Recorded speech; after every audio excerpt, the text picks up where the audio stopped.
அன்பான தேவ பிள்ளைகளே, மறுபடியுமாக உங்களை பார்ப்பதிலே நான் மிகுந்த மகிழ்ச்சி அடைகிறேன். இயேசு கிறிஸ்துவின் இனிதான நாமத்திலே உங்களை வாழ்த்துக்கள் கூறி வரவேற்கிறேன். ஆண்டவர் நம்மளுடைய தேவன் எவ்வளவு அன்புள்ளவராய் இருக்கிறார். இத்தனை நாட்களாக நம்மை வழிநடத்தி, நம்மை பாதுகாத்து, நம்மை பராமரித்து, அவருடைய சமூகத்தில் நம்மை கோழி தன் குஞ்சுகளை காப்பது போல நம்மை பாதுகாத்து வழி நடத்தி வருகிறார். எவ்வளவு ஆசீர்வாதமான ஒரு ஆண்டவரை நாம் தொழுகை செய்கிறோம். அன்புள்ள தேவன். இந்த நிகழ்ச்சியை பார்க்கக்கூடிய எந்த பிள்ளைகளாக இருந்தாலும், நீங்கள் யாராக இருந்தாலும் சரி, இந்த நாளிலே ஆண்டவருடைய சமூகத்தில் என்னோடு சேர்ந்து இந்த நாளின் கேட்கக்கூடிய வசனங்களை, இந்த நாளிலே கேட்கக்கூடிய சத்தியத்தை நீங்கள் ஆராய்ந்து இதை விசுவாசித்து இதை பற்றி கொள்வீர்களானால் உங்களுடைய வாழ்விலே ஒரு மாற்றம் வரும். உங்களுடைய வாழ்விலே ஒரு சந்தோஷம் வரும். உங்களுடைய வாழ்விலே ஒரு புதிய துவக்கம் நிச்சயமாய் வர இருக்கிறது. அழகான பரிசுத்த வேதாகமத்திலே நாம் பார்க்கிறோம், தேவனுடைய வார்த்தை மிகவும் நமக்கு ஒரு பலனூட்டுகிறதாய் இருக்கிறது என்று நாம் பார்க்கிறோம். பலவீனத்தோடு, மனசோர்வோடு, சஞ்சலத்தோடு நீங்கள் இந்த நிகழ்ச்சியை பார்த்து கொண்டு இருக்கலாம். அல்லது மனதிலே சந்தோஷத்தோடு, எனக்கு எல்லாம் இருக்கிறது, நான் சந்தோஷமாக இருக்கிறேன், நல்ல பலனோடு இருக்கிறேன், நல்ல வேலையோடு இருக்கிறேன், என்னுடைய குடும்பம் நன்றாக போய்கொண்டு இருக்கிறது என்று நீங்கள் சந்தோஷத்திலும் இந்த நிகழ்ச்சியை பார்த்து கொண்டு இருக்கலாம். வேதனையாய் இருந்தாலும், சந்தோஷமாய் இருந்தாலும், பலவீனமாய் இருந்தாலும், பலத்தோடு நீங்கள் இருந்தாலும், இன்றைக்கு ஆண்டவர் நமக்கு தருகின்ற ஒரு வாக்குத்தத்தத்தின் ஆசீர்வாதமான ஒரு சத்தியத்தை இந்த நாளிலே கேட்க இருக்கிறோம். அன்பான தேவ பிள்ளைகளே, பரிசுத்த வேதாகமத்திலே நாம் பார்க்கிறோம். நீதிமொழிகள் 3ஆம் அதிகாரம் 5-6 வாக்கியங்கள் கூறுகிறது, உன் சுய புத்தியின் மேல் சாயாமல் உன் முழு இருதயத்தோடும் கர்த்தரில் நம்பிக்கையாயிருந்து உன் வழிகளிலெல்லாம் அவரை நினைத்துக்கொள், அப்பொழுது அவர் உன் பாதையை செவ்வைப்படுத்துவார். ஆமேன். இங்கே அருமையான வேத வசனம் நமக்கு கற்றுத்தருகிறது, உன் சுய புத்தியின் மேல் நீ சாய வேண்டாம். இன்றைக்கு உலகத்திலே ஏன் இவ்வளவு பிரச்சனை? இந்த உலகத்திலே ஏன் இவ்வளவு வெறுப்பு? இந்த உலகத்திலே ஏன் இவ்வளவு கசப்பு? குடும்பத்திற்குள் பிரிவினைகள், சகோதரர்களுக்குள் பிரிவினைகள், உறவில் பிரிவினை, வேலை செய்யக்கூடிய இடத்தில் ஏமாற்றம், தொழிலில் ஒரு போட்டி, பொறாமை, ஏன் என்று நாம் பார்க்கிறோம். இந்த வேதவசனம் நமக்கு கற்றுத்தருகிறது, உன் சுய புத்தியின் மேல் நீ சாய வேண்டாம். அன்பான தேவ பிள்ளைகளே, இந்த உலகத்திலே நாம் பார்க்கிறோம், கஷ்டம் வரும் பொழுது, துன்பம் வரும் பொழுது, வேதனைகள் வரும் பொழுது, நோய் நம்மை அணுகும் பொழுது, பிரச்சனைகள் நம்மை சூழ்ந்து கொள்ளும் பொழுது, கடன் தொல்லையினால் அவதிப்படும் பொழுது நாம் என்ன செய்கிறோம் என்றால், என்னுடைய சுய புத்தியின் மேல் நான் சாய்கிறேன், என்னை நான் மிகவும் நம்புகிறேன், இந்த மனது என்ன சொல்கிறதோ, என்னுடைய மூளையில் என்ன யோசிக்கிறேனோ அதை உடனடியாக நான் செய்ய வேண்டும் என்று துடிக்கிறேன். இந்த கடனை அடைப்பதற்கு இன்னொருவரிடத்தில் போய் கடன் வாங்க என்னுடைய மனது சொல்லுகிறது. பொய் சொல்லுகின்றவர்கள் இந்த பொய்யை மறைப்பதற்கு என்னுடைய மனது சொல்லுகிறது, என்னுடைய சுய புத்தி சொல்லுகிறது, இன்னொரு பொய்யை நீ சொல்லி அந்த பொய்யை நீ உண்மையாக்கு என்று சொல்லுகிறது. சிறு பிள்ளைகள், வாலிபர்கள் ஒரு தவறு செய்யும் பொழுது அவர்கள் சுய புத்தி அவர்களுக்கு கற்றுத்தருகிறது, நீ இந்த தவறை மறைப்பதற்கு இன்னொரு தவறை நீ செய். ஆனால் வேதாகமம், பரிசுத்த வேதாகமம் இந்த நாளிலே நமக்கு கற்றுத்தருகின்ற ஒரு மிக முக்கியமான சத்தியம், உன் சுய புத்தியின் மேல் நீ சாய வேண்டாம். உன்னுடைய சுய புத்தியை நீ நம்ப வேண்டாம். ஆண்டவராகிய இயேசு கிறிஸ்து இந்த நேரத்திலே உங்களை பார்த்து சொல்லுகிறார், இவ்வளவு நாளாக, இவ்வளவு காலமாக நீ உன்னையே நீ நம்பிக்கொண்டிருப்பியானால் இன்றைக்கு அதில் ஒரு மாற்றம் வர வேண்டாம். அதை தொடர்ச்சியாய் சொல்லுகிற ஆண்டவர் சொல்லுகிறார், உன் சுய புத்தியின் மேல் நீ சாயாமல் உன் முழு இருதயத்தோடும் கர்த்தரில் நம்பிக்கையாயிரு.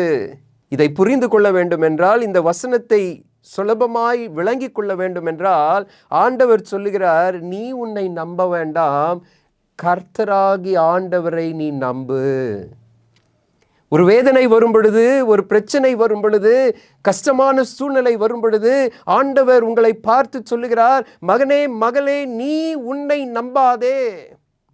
உன்னுடைய மனதில் வருகின்ற யோசனையை நீ செய்ய வேண்டாம். அப்படிப்பட்ட சூழ்நிலையில் நீங்களும் நானும் செய்ய வேண்டிய ஒரு காரியம் என்னவென்றால், ஆண்டவராகிய இயேசு கிறிஸ்துவை நாடி, ஆண்டவராகிய இயேசு கிறிஸ்துவனுடைய பாதத்தண்டையில ஜெபித்து, ஆண்டவரை நாடி, ஆண்டவரை நம்பி, அவருடைய சமூகத்தில் நீங்களும் நானும் அந்த பிரச்சனையை அவர் பாதத்தில் வச்சு, அந்த சூழ்நிலையை அவருடைய பாதத்தில் வச்சு, ஆண்டவரே நீர் இதை பார்த்து கொள்ளும், என்னால் ஒன்றும் செய்ய இயலாது, நான் பலனற்றவன், நான் பலனற்றவள், நீர் எனக்கு இதை செய்து தாரும் ஆண்டவரே என்று முழு இருதயத்தோடும் கர்த்தரில் நம்பிக்கையாய் இருப்போமே. ஆனால் என் வழிகளெல்லாம் அவருடைய சமூகத்தில் நான் வைத்து காத்து, அவருடைய வசனத்தின்படி அவரை, ஆண்டவராகிய இயேசு கிறிஸ்துவை விசுவாசித்து அவருடைய பாதத்தில் நான் இருப்பேனே. ஆனால் ஆண்டவர் சொல்றாரு,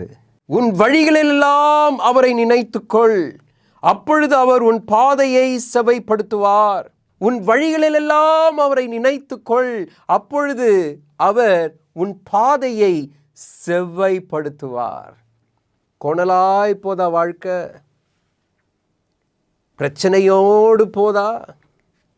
ஆண்டவர் சொல்றார், மகனே மகளே, நீ உன்னுடைய வாழ்க்கையை உன்னுடைய சுய புத்தியின் மேல் நீ சாயாதபடிக்கு, உன்னையே நீ நம்பிக்கொண்டிராதபடிக்கு, கர்த்தராகிய உன்னை படைத்த ஆண்டவரிடத்தில் உன்னை முழுமையாய் ஒப்படைத்து, உன் வழிகளெல்லாம் அவரை நினைக்கும் பொழுது மறவாதபடிக்கு, ஆண்டவரே நீர்தான் என் தெய்வம், என்னுடைய கோணலான வாழ்க்கை நீர் மாற்றி தாரும் ஆண்டவரே என்று சொல்லி நம்மை அவருடைய சமூகத்தில் உங்களையும் என்னையும் நாம் அர்ப்பணிக்கும் பொழுது வேதவசனம் சொல்லுகிறது, உன் வழிகளெல்லாம் செவ்வையாய் படுத்தப்படும். கோணலான வழி நேராக மாற்றப்படும். எவ்வளவு ஒரு பெரிய ஆசீர்வாதம். உன் வழிகளெல்லாம் அவரை நினைத்துக்கொள். பிரச்சனை வரும்பொழுதுதான் அவரை நினைக்கணும் என்று வேதம் சொல்லுகிறதா? இல்லை. உன் வழிகளெல்லாம் அவரை நினைத்துக்கொள். எதை நினைக்கணும்? நீர் மாத்திரமே ஆண்டவரே எனக்கு இந்த பிரச்சனையிலிருந்து விடுதலை தர முடியும், என்னுடைய சுயம் அல்ல. இன்றைக்கு உலகத்தில் இவ்வளவு பெரிய பிரச்சனைகள், கொலைகள், தவறான காரியங்கள் இந்த உலகத்தில் நடப்பதற்கு காரணம் சுயம். நான் நல்லா இருக்கணும், என் பக்கத்தில் இருக்கிறவன் கெட்டு போனோம், அது யாரா இருந்தாலும் சரி, பணக்காரர்களாக இருந்தாலும் சரி, ஏழையாக இருந்தாலும் சரி, பணக்காரர்கள் மத்தியிலே தொழில் போட்டி, வியாபார போட்டி, ஏழைகள் மத்தியிலே பஞ்சத்தில் இருந்தாலும் கஷ்டத்தில் இருந்தாலும் அவர்களுக்குள்ளாகவே சுயம், எனக்கு தான் கிடைக்கணும், பக்கத்தில் இருக்கிறவங்களோட நான் நல்லா இருக்கணும். நல்லா இருக்கணும் என்பது நினைப்பது நல்லதுதான். ஆனால் பிறரை கஷ்டப்படுத்தி அதன் மூலமாய் வரக்கூடிய ஒரு நன்மையை நாம் பெறுவோமே, ஆனால் அது நல்லதல்ல. சுயத்தை யார் ஒருவர் வெறுக்கிறாரோ, ஆண்டவர் நீர்தான் எனக்கு எல்லாம் என்று நினைக்கிறாரோ, அவருடைய வாழ்க்கையை ஆண்டவர் சொல்றார், உன் வழிகளை நான் செவ்வைப்படுத்துவேன், உன்னை நான் ஆசீர்வதிப்பேன். அன்பான தேவ பிள்ளைகளை, இந்த அருமையான நேரத்தில் ஆண்டவருடைய சமூகத்தில் நம்ம ஒரு பொருத்தனை செய்வோமா? ஆண்டவரே, இனிமே நான் என்னை நம்ப மாட்டேன். ஆண்டவரே, இனிமேல் என்னுடைய யோசனையை நான் பெரிதாய் நினைக்க மாட்டேன். நீங்க தான்ப்பா எனக்கு எல்லாமே, உங்களை தான் நான் நம்ப போறேன். நான் எந்த வழியில் நடக்கணும் நீங்க கற்றுத்தாரோம். இதோ ஆண்டவரே, என்னுடைய கரங்களை உம்முடைய சமூகத்தில் கொடுக்கிறேன். இதோ ஆண்டவரே, என்னை முழுமையாய் உம்முடைய சமூகத்தில் ஒப்படைக்கிறேன். நீர் என்னுடைய கரங்களை பிடித்து இந்த உலகத்தில் நடத்தும்படியா என்னை ஒப்படைக்கிறேன். ஆண்டவரே, என் வழியெல்லாம் மாத்துங்க. என் வழிய கோணலா இருக்குது, அதெல்லாம் மாத்துங்க. கசப்பான அனுபவத்தோடு நான் வாழ்ந்து கொண்டிருக்கிறேன் ஆண்டவரே, இந்த கசப்பை மாற்றுங்கள் ஆண்டவரே. ஆண்டவர் சொல்றார், என்னிடத்தில் வருகிறவர்களை நான் புறம்பே தள்ளுவதில்லை. எவ்வளோ ஒரு அன்பான தேவன்! அன்பான தேவ பிள்ளைகளை, இந்த நாளில் அருமையான அந்த ஆண்டவரை இறுக பிடிச்சுக்கோங்க. மனுஷர்களை நம்பாதீங்க. உதவி செய்கிறவர்கள் நாம் சற்று உயரத்தில் வரும் பொழுது உதவி செய்கிறவர்களே நம்மை இழுத்து விடுவார்கள். நாம் அழிந்து போக வேண்டும் என்று நினைப்பார்கள். இந்த உலகத்தில் யாரிடத்திலும் உண்மையான அன்பை நாம் பெற்றுக்கொள்ள முடியாது. யாராயிருந்தாலும் சரி, ஒரு சூழ்நிலை வரும் பொழுது அவருடைய உண்மையான ரூபத்தை நாம் பார்க்கும் பொழுது நமக்கு உள்ளம் உடைந்து, இத்தனை காலமாக இவர்களை நான் நம்பினேனே, எனக்கு இவ்வளவு பெரிய துரோகம் பண்ணிட்டாங்களே. அன்பான தேவ பிள்ளைகளை, ஆண்டவர் அழைக்கிறார். ஆண்டவர் உங்களை அழைக்கிறார். பெயர் சொல்லி அழைக்கிறார். மகனே மகளே வா என்று அழைக்கிறார். அந்த ஆண்டவரிடத்தில் உங்களுடைய எல்லாவற்றையும், உங்களுடைய வழிகளையும், உங்களுடைய வாழ்க்கையும், உங்களுடைய வேலையையும், உங்களுடைய குடும்பத்தையும், எல்லா சூழ்நிலையும் அவருடைய பாதத்தில், அவருடைய கரத்தில் நீங்கள் கொடுக்கும் பொழுது ஒரு பெரிய விடுதலை, ஒரு பெரிய மாற்றம். 119 சங்கீதம் 97 வாக்கியம் சொல்லுகிறது, உமது வேதத்தில் நான் எவ்வளவாய் பிரியமாய் இருக்கிறேன், நாள் முழுதும் அது என் தியானம். ஆமேன். அன்பான தேவ பிள்ளைகளை, முன்பாக நாம் பார்த்தோம், என் முழு இருதயத்தோடும் ஆண்டவரை சேவிக்க வேண்டும், அவரை விசுவாசிக்க வேண்டும். அப்பொழுது என் வழிகளெல்லாம் அவர் என்னை பார்த்து கொள்ளுவார், காத்து கொள்ளுவார். இங்கே 2வது வேத வசனத்தில் பார்க்குறோம், உமது வேதத்தில் எவ்வளவாய் பிரியமாய் இருக்கிறேன், நாள் முழுவதும் அது என் தியானம். இன்றைக்கு மக்கள் பிற மக்களை பார்த்து விழுந்து விடுகிறார்கள். அவங்க வீட்டில் இந்த பொருள் இருக்குது, அவங்கக்கிட்ட இவ்வளோ பணம் இருக்குது, அவங்கக்கிட்ட இவ்வளோ அழகான கார் இருக்குது, இவ்வளோ பெரிய வீடு வச்சிருக்கிறாங்களே, அவங்க இவ்வளோ நகை போட்டிருக்கிறாங்களே. நம் மக்களை பார்த்து கொண்டிருக்கிறோம். பிற மனிதர்களை பார்த்து நாம் நம்மை அறியாமல் விழுந்து கொண்டே இருக்கிறோம் நம்மளுடைய வாழ்க்கையில். வேதம் என்று சொல்லும் பொழுது தேவனுடைய பரிசுத்தமான இந்த வேதாகமம் தேவனுடைய வார்த்தை. தேவனுடைய வார்த்தை என்று நாம் பார்க்கும் பொழுது இது ஜீவனுள்ள வார்த்தை. தாவீது ராஜா சொல்லுகிறார், உமது வேதத்தில் நான் எவ்வளவாய் பிரியமாய் இருக்கிறேன், நாள் முழுவதும் அது என் தியானம். அந்த மாதிரி நீங்களும் நானும் சொல்ல முடியுமா? நீங்கள் எந்த சமுதாயத்தை சார்ந்தவர்களாக இருந்தாலும் சரி, நீங்கள் நினைக்கலாம், நான் எப்படி எனக்கு இந்த வேதம் தெரியும், நான் இதை படித்தது இல்லையே. படிக்கணும்னு அவசியம் இல்லை. நற்காரியங்களை கற்றுக் கொடுத்திருக்கக்கூடிய ஆண்டவர், நல்வழியில் நடக்கக்கூடிய பிள்ளைகள் அவரை விசுவாசித்து நம்பி, ஆண்டவரே நீர் என்னை வழி நடத்தும் என்று ஆண்டவரை நோக்கி, இயேசப்பாவை நோக்கி பார்த்து, ஆண்டவரே என்னுடைய வழியை நீர் மாற்றும் என்று நீங்கள் ஒரு ஜெபம் செய்துவிட்டு அவரிடத்தில் பிரார்த்தனை செய்து, உம்முடைய வேதத்தை எனக்கு கற்றுத்தாரும், உம்முடைய வார்த்தை எனக்கு தாரும் என்று சொல்லுகின்ற எந்த பிள்ளையா இருந்தாலும் சரி, ஆண்டவர் உங்களை சத்தியத்தில் வழி நடத்துவார். யார் மூலமாவது உங்களுக்கு கற்றுத்தருவார், அல்லது உங்களை பரிசுத்த ஆவியின் துணையோடு உங்களை வழி நடத்துவார். அன்பான தேவ பிள்ளைகளை, இங்கே தாவீது ராஜா சொல்றாரு, உமது வேதத்தில் நான் பிரியமாயிருந்தேன், நாள் முழுவதும் அதுதான் என்னுடைய தியானம். இன்றைக்கு நம்மளுடைய யோசனை என்னவா இருக்குது? நாள் முழுவதும் ஒரு நாள் துவங்குகிறது, அந்த நாளிலே எல்லா வேலைகளையும் நாம் செய்கிறோம், வேலைக்கு செல்லுகிறோம், வீட்டில் வேலைகளை செய்கிறோம், பிள்ளைகளை கவனிக்கிறோம், நம்மை நாமே கவனித்து கொள்ளுகிறோம். அந்த நாள் முடிகிறது, மறுபடியும் இன்னொரு நாள் துவங்குகிறது. ஆனால் இங்கே ஒரு பெரிய ராஜா, தாவீது ராஜா சொல்லுகிறார், ஆண்டவரே உம்முடைய வேதம் எனக்கு ஒரு நாள் முழுவதும் அதுதான் தியானம். அப்படி என்றால் ஆண்டவரே நீர்தான் எனக்கு எல்லாம், உம்மைதான் நான் தியானித்து கொண்டிருப்பேன். உம்முடைய வசனம்தான் எனக்கு கால்களுக்கு தீபமும் பாதைக்கு வெளிச்சமாய் இருக்கிறது என்று தாவீது ராஜா சொல்லுகிறார். அன்பான தேவ பிள்ளைகளை, இந்த இருளான உலகத்தில், இந்த பாவமான உலகத்தில், கஷ்டமான உலகத்தில் வெளிச்சம் என்னும் ஆசீர்வாதத்தை நீங்கள் பெற வேண்டும் என்றால், வெளிச்சம் என்னும் இயேசுவை நீங்கள் பெற வேண்டும் என்றால், அந்த இயேசுவை நோக்கி பார்க்க வேண்டும், அந்த இயேசுவை விசுவாசிக்க வேண்டும், அந்த இயேசுவை பற்றி கொள்ள வேண்டும், அந்த இயேசுவையே நான் ஒரு நாள் முழுவதும் தியானிக்க வேண்டும். இப்படி நான் சொல்வதனாலே ஒரு நாள் முழுவதும் நீங்க ஒரு மூலையில் உட்கார்ந்துட்டு ஆண்டவராகிய இயேசு கிறிஸ்துவே நினைத்துக்கிட்டு இருக்கணும் என்பது அல்ல.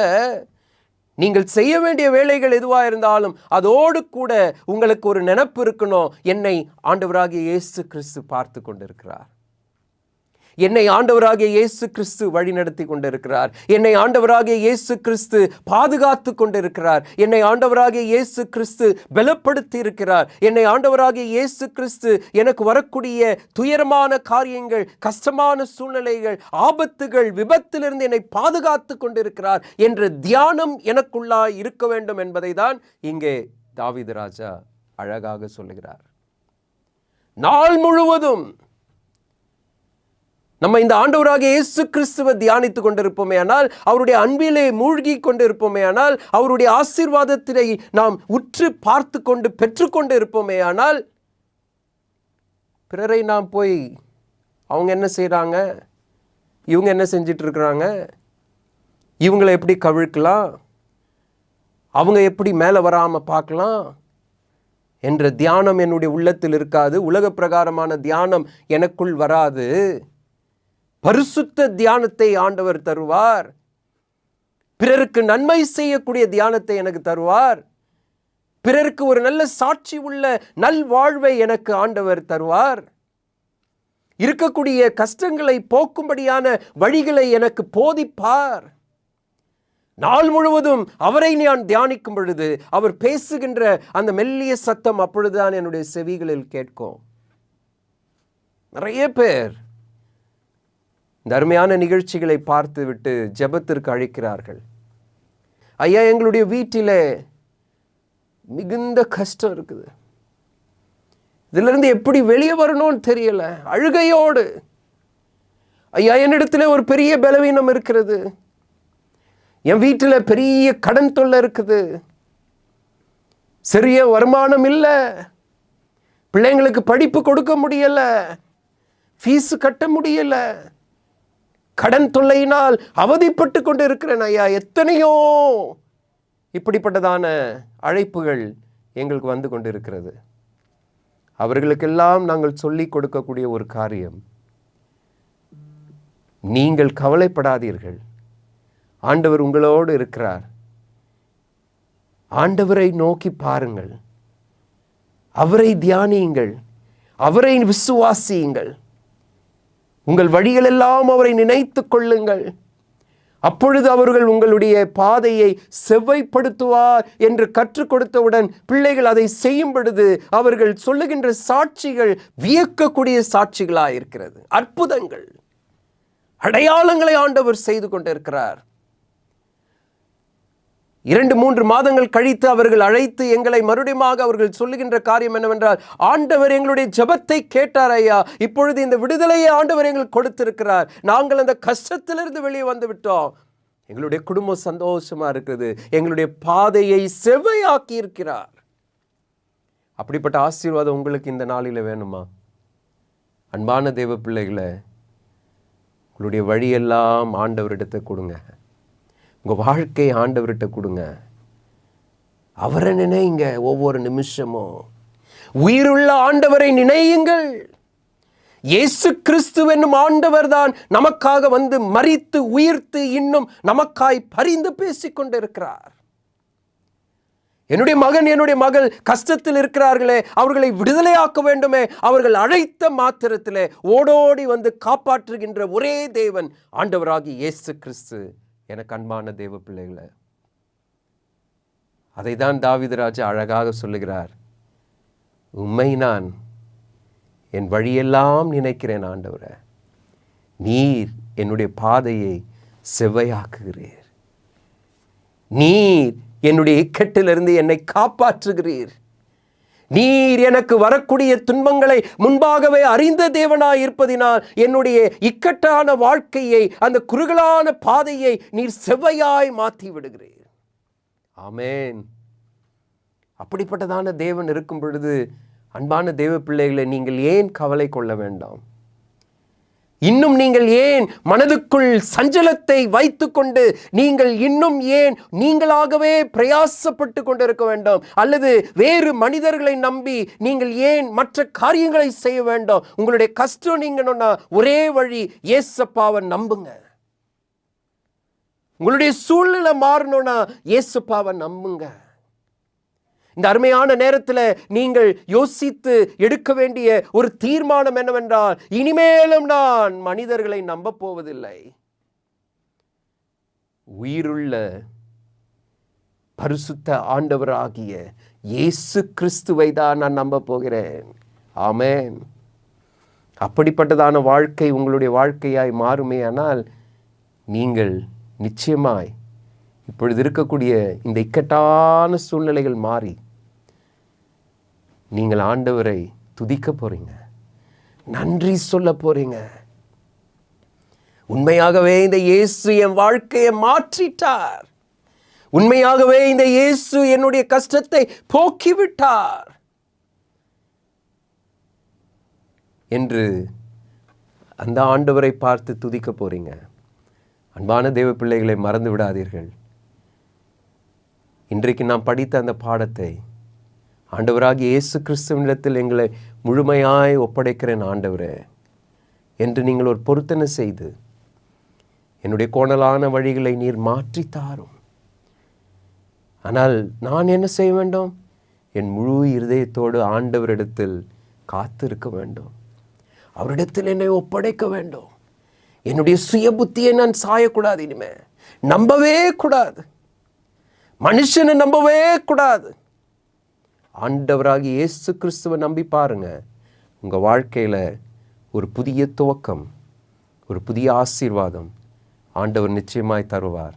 தேவன் உங்கள் ஒவ்வொருவரையும் ஆசீர்வதிப்பாராக. ஆமென். ஜெபம் செய்வோம். எங்களை அதிகமாய் நேசிக்கின்ற அன்புள்ள ஆண்டவரே, இந்த அருமையான நேரத்தில் நீர் எங்களோடு பேசின தயவுக்காய் நன்றி அப்பா.